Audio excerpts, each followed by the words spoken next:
कल जो बजट पेश हुआ है उन्हीं सब मुद्दों को लेकर आज हम यहाँ बात करने आए हैं मुंबई कांग्रेस सचिव रविंद्र पांचाल जी से कि उनका क्या कुछ कहना है इन सब मामलों को लेकर। तो आप क्या बताना चाहोगे, जिस तरीके से कल जो बजट पेश किया गया है इस पर आपकी क्या राय है? ये बजट काफ़ी निराशाजनक है क्योंकि आम जनता चाहती थी कि कोरोना का जो महामारी थी, पिछले 2 सालों से लोगों के पास कोई रोज़गार नहीं है, उनकी जो अर्थव्यवस्था है पूरी चरमरा गई है और ऐसे हालात में एक आम आदमी को एक सपोर्ट करने की ज़रूरत थी गवर्नमेंट को, जो कि इस बजट में कहीं नहीं दिखाई दे रहा है। इसके अलावा बाकी मतलब जो आम जनता की जो भी परेशानी है वो सब मुद्दों को हटाकर बाकी के जो टैक्स वगैरह है या बाकी के जो मुद्दों को लेकर जो भी यहाँ पे बजट पेश किया गया है उन सब मामलों को लेकर क्या बोलना चाहोगे? जिस तरीके से जो भी मतलब मिडिल क्लास के लोग जो है वो भी इन सब मामलों को लेकर खुश नहीं है, वो निराश है।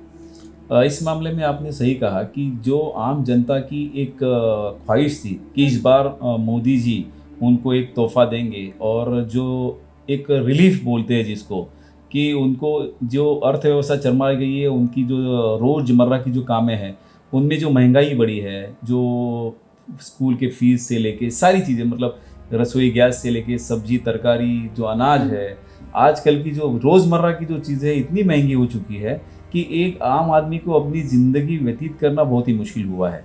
और पूरे परिवार का जब वो सोचता है तो पूरे परिवार को लेके वो कैसे आगे की ज़िंदगी बिताएगा, ये बहुत बड़ा प्रश्न चिन्ह उनके सामने लगा है। और ये जो बजट है, इस बजट में मोदी जी उनके लिए कुछ तोहफा देंगे, कुछ कीमतें कम होगी, ऐसे लग रहा था कि रसोई गैस हुआ, पेट्रोल हो गया, बहुत सारी चीज़ें हैं जिनका डायरेक्टली कांटेक्ट एक आम आदमी का होता है।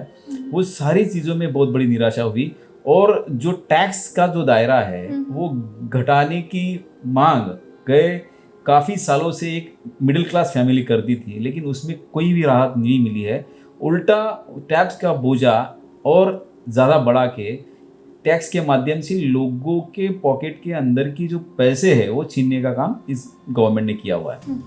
क्रिप्टो पे क्या बोलना चाहोगे? उस पर 30% का जो टैक्स लगाया, चार्ज किया है, ये मुद्दा लेकर आप क्या बोलना चाहोगे? क्योंकि कहीं ना कहीं इससे भी मतलब शेयर मार्केट वालों को भी क्या बोलना चाहोगे? देखो, एक आम आदमी जब सारे धंधे चरमरा गए हैं, सारे बिजनेस सब ठप हो चुके हैं, तो कहीं एक आशा की किरण जगी थी कि शेयर मार्केट में एक आम नौजवान है, वो अपने मोबाइल से भी छोटी मोटी इन्वेस्टमेंट करके कुछ पैसे कमाने की कोशिश कर रहा है। क्योंकि इंजीनियर, आप देखो, बेरोजगारी का जो रेशियो है वो काफ़ी बड़ा हुआ है, लोगों के पास रोजगार नहीं है और लोग बेकारी के इस राज में घूम रहे हैं। और ऐसी हालात में एक उनको नई उम्मीद दिख रही थी कि शेयर मार्केट में कुछ इन्वेस्ट करके रोज़मर्रा का जो खर्चा है वो एक आम इंसान निकाल रहा था। लेकिन आज गवर्नमेंट ने उसके ऊपर भी टैक्स बढ़ा के उनके जो कमाई का एक जरिया था उसको भी बंद करने की कोशिश की है। तो ऐसा करने से मतलब आप ना रोजगार दे रहे हो, रोजगार के जो माध्यम पैदा हो रहे हो उसके ऊपर भी टैक्स लगा के सामने वाले को मजबूर कर रहे हैं कि आप ये धंधा ना करें। तो आदमी करे तो क्या करे?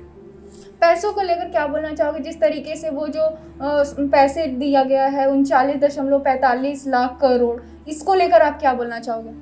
देखो, इस बारे में तो जो नीति बनाई है ये आम इंसान के लिए नीति होनी चाहिए, ना कि बड़े बड़े कॉरपोरेटों के लिए। क्योंकि हम चाहते हैं कि ये देश सभी जनताओं का है और सब जनताओं का मिलके ये भारत देश बना हुआ है। तो यहाँ पे हर जनता की जिम्मेदारी हमारे जो मुखिया है, प्रमुख है इस देश के प्रधानमंत्री सम्मानीय मोदी जी का है। तो ये आम आदमी को राहत कैसे पहुँचनी चाहिए उस बारे में उनकी सोच होनी चाहिए और इस पैसे का नियोजन इन आम जनता के लिए होना चाहिए, उनकी भलाई के लिए होना चाहिए, ना कि कठिनाई के लिए। आज तो ऐसा दिख रहा है कि आम जो गरीब है वो और भी गरीब होते जा रहा है और अमीरों की झोली है वो बढ़ते जा रही है। सारे बिजनेस जो कॉरपोरेट हाउसेस थे, सरकारी कंपनियां बड़ी बड़ी आज बेच दी गई है। आप देख रहे हो कि हाईवेज तक बेचा जा रहा है, तो कुछ बचने वाला नहीं है। ये आम जनता की जो प्रॉपर्टी है वो एक कॉरपोरेट हाउस को बेच के जो लोगों का जो जरिया था रोजगार का वो सारा बंद करने की कोशिश मोदी जी कर रहे हैं। Thank you so much. तो ये थे हमारे साथ कांग्रेस सचिव रविंद्र पांचाल जी, जिन्होंने बजट जो पेश किया गया है उन सब मुद्दों को लेकर बात की है। उनका ये कहना है कि मिडिल क्लास के जो लोग हैं, आम जनता जो है वो काफ़ी ज़्यादा इससे निराश है। एचएम न्यूज़ के साथ मनीषा तिवारी।